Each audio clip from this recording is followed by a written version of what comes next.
Hey friends, welcome back to my channel. My name's Mariah and this is Mariah's Moods. I thought it'd be fun to bring you along as I go book shopping. It's been so long since I've gone book shopping and it is well overdue, but I also have some credits that I need to spend from my It's a Mood TBR game. So I recently finished the game. I ended the game with 28 book tokens, which I think was fantastic. Honestly, more than I thought it would be when I first made the game. So the rules of my game state that for every 3 book tokens that I win at the end of the game, that's 1 book that I can purchase from the bookstore. So I know that it's not even, so I'm just going to get as close as possible. So since I have 28 book tokens, I'm going to go ahead and say that that warrants 9 books that I can buy at the bookstore. I am so excited. Like I said, it has been so long since I've gone book shopping, and I'm just well overdue for some really good self-care me time. Now, does self-care always have to be going out and spending money and buying books and just shopping all day? No.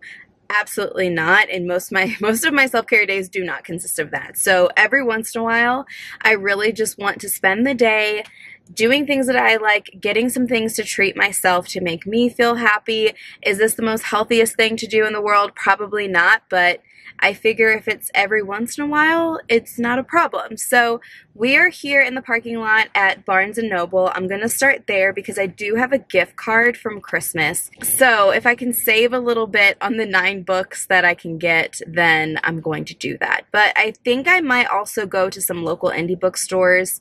I'm not quite sure. We'll kind of see what the haul for Barnes & Noble comes out to be. So let's go ahead, go inside, and see what we come up with.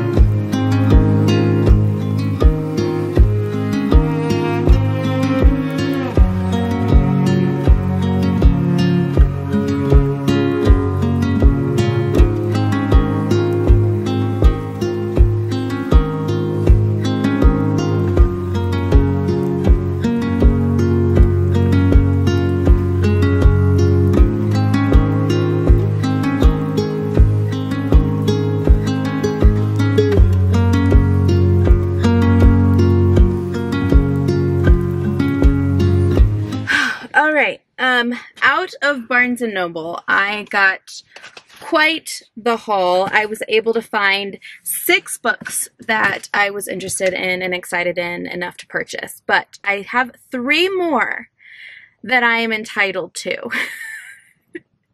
That sounds really awful. I have 3 more that I have earned based on my reward system for the game. So I didn't see anything that jumped out at me, and I hate buying things just to buy things. So what I'm going to do is head to a local indie bookstore that we have here that tends to have really good used books, local authors, and I just absolutely love it. And they have an awesome coffee shop and bakery, and I am starving and I really want some coffee. So we're gonna head to the local bookstore and get some coffee, get a bakery treat, and see what else I could possibly find. Let's go.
I have my coffee, I have my pastry, I'm gonna eat that at home later, and I've done damage.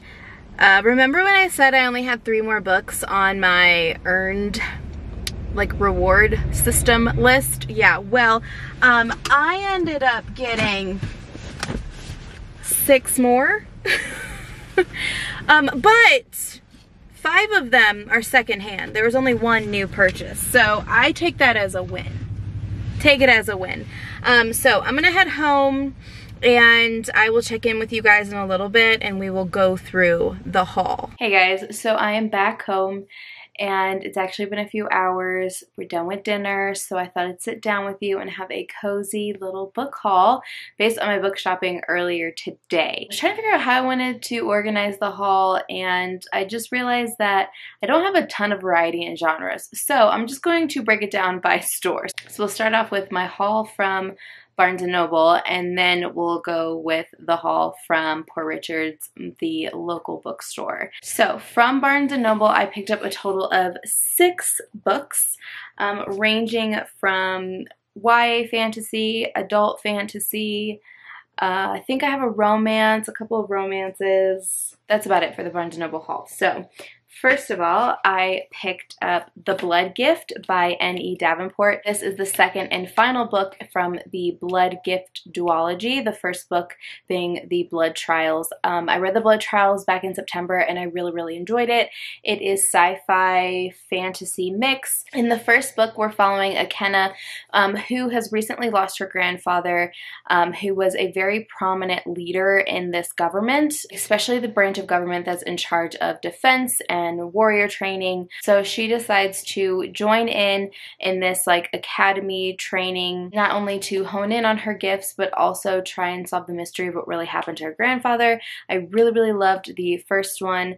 We get a lot of cool sci-fi mixed in with fantasy elements. There's a little bit of romance in there, but what I really love is the strength of our female main character, and I'm really excited to see where the rest of the story goes in the second book. So after that, I picked up Half a Soul by Olivia Atwater. This is a Regency fantasy romance type of deal. I've been wanting to pick this book up for so long. Literally every time I go to a bookstore, I pick it up and I put it back down, and I don't know why.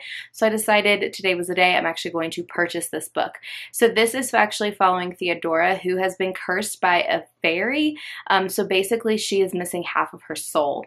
And so she really struggles with understanding social cues and interacting with people, so she really feels more comfortable just being a wallflower. So I don't really know if she's going to try and lift the curse or learn to deal with her new situation. I don't really know where the story goes from there, but I think that just what I understand from the premise sounds really interesting. I've heard great things about this book, and it is part of a series, so I am happy with this purchase.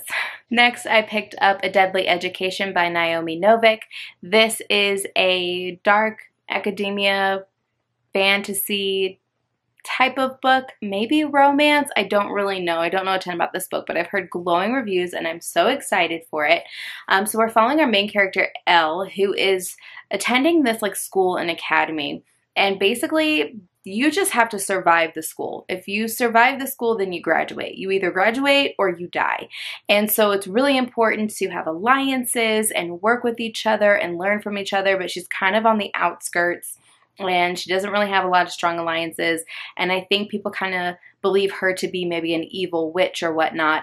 And she decides that she's going to target one of the golden boys of the school, Orion. And that's kind of all I know, and it just sounds fantastic. I love survival stories. I love academic settings, and especially if there's going to be some type of fantasy involved.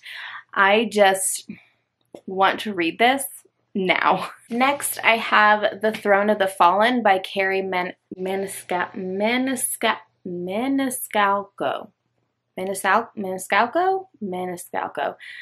Wow, that's a mouthful right now.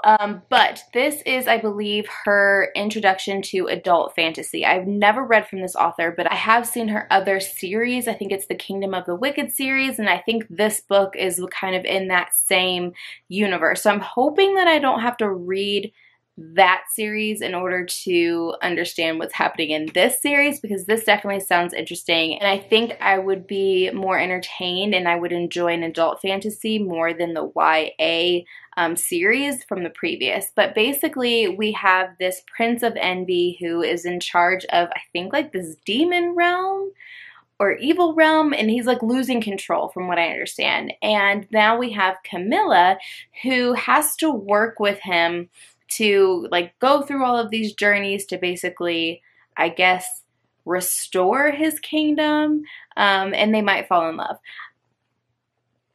I don't know. That's probably like the worst possible synopsis and pitch that I could give for a book, but I will be honest that this was a cover buy. This was a cover buy. I love this cover. I don't know what it is about it.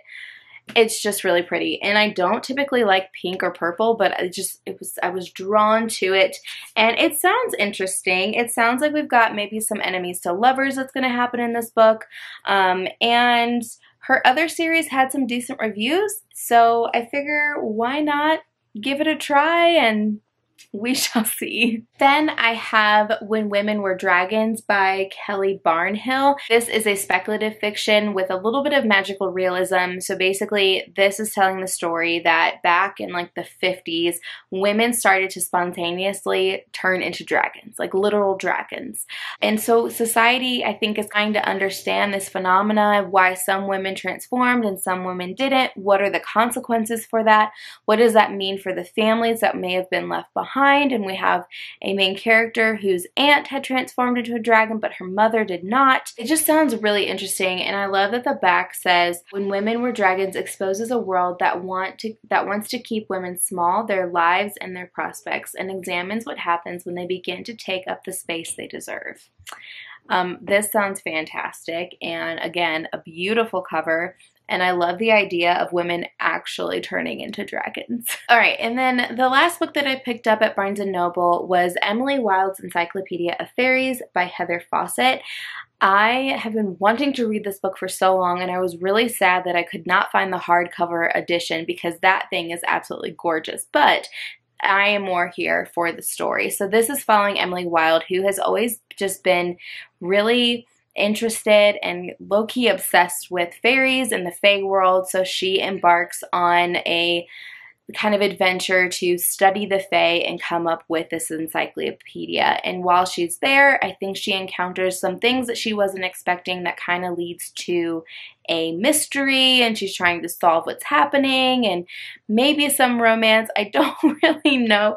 I think this is a theme. If you've been here, I tend to just buy books on vibes or things that I think sound interesting, or sometimes just like straight off the cover, because I like to go into a lot of my books blind. But I've heard fantastic things about this book. People who are very, very critical of the books that they read gave this 5 stars, which means to me there has to be something to this, and I just want to read this so quickly. So after Barnes & Noble, I went to the local bookstore. It's called Poor Richard's. I absolutely love it. It has the cutest cafe with great coffee, great pastries, and their book selection is fantastic. They have new books, but they also have used books and lots of just trinkets, and it's just, it makes me happy. So even though for my TBR game, I earned 9 books, for book shopping, and I found 6 of them at Barnes & Noble, I did end up getting another 6 from the local bookstore. But in my defense, not like I really have to justify, but 5 of those books are used books, which were much cheaper than if I had found like 3 more books at Barnes & Noble. So I'm going to count it as a win, and it's been a hot minute since I've treated myself to some book shopping, so that's fine. It's fine. So the first book that I picked up from the local bookstore was Migrations by Charlotte McConaughey.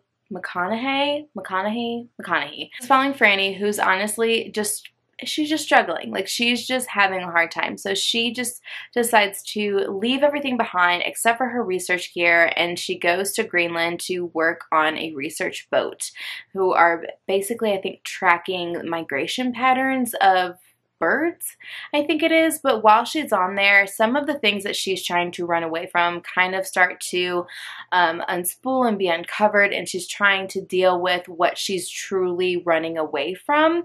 So I think this is going to be something that is very reflective and thought-provoking, and just one of those stories of kind of really taking a look at your personal life and reflect on some things that have happened and processing possible trauma and things like that. So I think this is going to be beautiful, possibly heartbreaking, and I'm really looking forward to hopping into this one. So next, I picked up The Death of Mrs Westaway by Ruth Ware.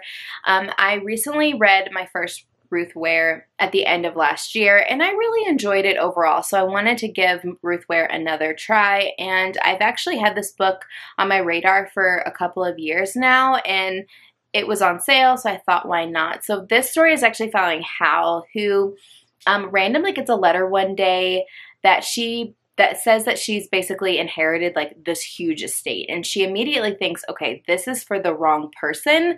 But I think she's kind of in a little bit of financial struggles at the moment, and so she decides to go to the estate to claim her inheritance. But when she gets there, she realizes that there's a little bit more to it and some pretty weird things happening, and I think she just has to kind of figure out how is she involved and what is to come of this inheritance or what have you. This sounds really interesting. I feel like Ruth Ware for some people is very hit or miss. I read 0 Days. I thought it was for the most part good, but I really love one of these kind of maybe like mistaken identity incidences, definitely a mystery, maybe a more serious version of Knives Out, which sounds pretty interesting. So I figured I would give it a try. Then I grabbed Queenie by Candace Carty-Williams. This is a coming of age story, I believe. So this story is following Queenie, who again is just struggling. Like, what does this mean that I keep picking up these books? But she's having a hard time.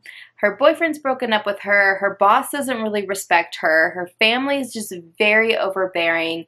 And she's just kind of in a downward spiral. And she's trying to figure out, like, who are you? Who do you want to be? What are your goals? And just really starting to reevaluate what she wants for her life. So I think this is something that is going to be thought-provoking, but also Oprah blurbed the back and said that it is a hilarious tell it like it is first novel. So I'm hoping for a little bit of comedy, some sarcasm possibly, but I'm thinking maybe it's going to be relatable to me. And so I decided to pick it up. Next, I picked up The Night Circus by Erin Morgenstern. This is a book that I've had on my radar for literal years. I have picked it up so many times to purchase, and for whatever reason, I put it down. And when I saw that it was on sale for $7 and in pretty great condition, I was like, there's no reason why I shouldn't pick this book up. It's something that has intrigued me for so long that I just need to go ahead and read it. I need to go ahead and read it and get it out of my system. I don't know much about it, but I do know that it's following like two dueling magicians that I think end up falling in love, but their relationship is going to end in huge consequences for many, many people that are involved in their lives. I have heard that this book is fantastic. I've heard that this book is some people's like favorite book of all time. So I had to go ahead and grab it. Then I picked up Sleeping Giants by Sylvian Nouvelle. I don't know how to pronounce that correctly, but I thought that this sounded really interesting. So this is following Rose, who as a young girl like fell through the earth into the palm of like a metal giant. And obviously that was very, very jarring. But many, many years later, she's an adult. They still don't know where this palm came from, why it's there, who put it there. And so Rose, who is now an adult and a highly trained physicist, forms a team, and they're trying to piece together all of this information. And it says, but once the pieces of the puzzle are in place, will the result prove to be an instrument of lasting peace or a weapon of mass destruction? So this is a pretty short novel, but I think it's a part of a series that just to me it sounds interesting, and honestly I just kept thinking about the Iron Giant as I was holding this. I don't know if that's where we're going with this, but I just think that this sounds pretty interesting. The last book that I picked up today was one that I went back and forth with, and I haven't heard anything about this book. It sounds interesting to me, but I'm just very weary, and so this was honestly a risky buy for me, but I'm really excited about it, and I just hope that it's as good as I am expecting it to be. And that is going to be The Hurricane Wars. This is a relative new release. I think it was released back in October when I looked it up, and it's a fantasy romance, I believe, which I love a good romantasy, fanro, whatever you want to call it. But the little blurb at the top says the fates of two bitter enemies with opposing magical abilities are swept together in the Hurricane Wars, and that this is perfect for fans of Sarah J. Maas and R.F. Kuang, which I love both of them, so I feel like if this is correct, I should love this. And so what I can gather from just like a quick scan of the synopsis is that our two characters are from two very different parts of this world. So Taliesin is growing up as an orphan who is basically in this land that's constantly under siege by this evil Night Emperor. But she has a secret that she actually has light power that could fight off the darkness that comes from this Night Emperor. And then we have Prince Alaric, who is the son of this Night Emperor, who basically has these night powers, and I'm hoping it gives like Shadow Daddy, but essentially the two of them meet, they come in contact with each other, and they realize that working together could actually, I think, save everyone from these hurricane wars, but doing that could possibly destroy each other. So I think they have to make the decision, do they go ahead and save everyone knowing that it could destroy both of them? So I love the idea of enemies to lovers, hate to love, especially when we're in a fantasy type setting, because I feel like the enemies truly can be enemies, like the stakes are much higher. So I like that trope more in fantasy versus just like contemporary romance, enemies to lovers. And I looked, it's not dual POV, but it seems to be written in third person, so I'm hoping that we still get a good look at what's happening inside of both of these characters, and I'm interested to see this world and what these different magical abilities are and how they work. And so I'm hoping that this buy, although to me was risky, is definitely worth it. So that's all I have for you. Those are the 12 books that I picked up while book shopping today. I hope you had fun coming along with me while I perused and pick out some new reads and enjoy my reward from my It's a Mood TBR game. If you like this video, go ahead and give it a thumbs up, like, subscribe, do all the things. I hope you're having a great time out there and that your day is full of good moods and good vibes. I'll catch you guys in the next one. Bye!